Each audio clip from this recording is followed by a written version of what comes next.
বিপদে আপদে পড়বেন। পুরা দোয়াটা হাদিস শরীফে এসেছে, আমার সাথে পড়েন। হাসবি আল্লাহু লা ইলাহা ইল্লা হুয়া আলাইহি তাওয়াক্কালতু ওয়া হুয়া রাব্বুল আরশিল আযীম।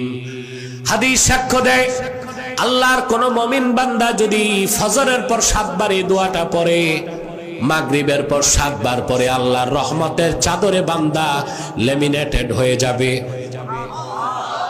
কোন বুলেট বোমা, নজর, জাদু, বান কোনো কিছুই তার শরীর স্পর্শ করতে পারবে না। কয়বার পড়বেন? সকালে 7 বার, বিকেলে 7 বার। হযরত ইব্রাহিম আগুনের মধ্যে।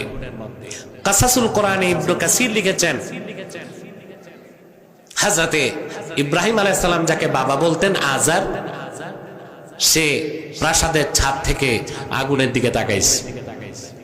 আজার তাকায় দেখলো বিশাল আগুনের কুণ্ডলীর ভিতরে সবুজ বাগান। হযরত ইব্রাহিম সেখানে হাসি খুশি হাঁটতেছেন। অনিচ্ছায় তার জবান থেকে বেরিয়ে গেল, সে বলতে লাগলো, নে'মার রাব্বু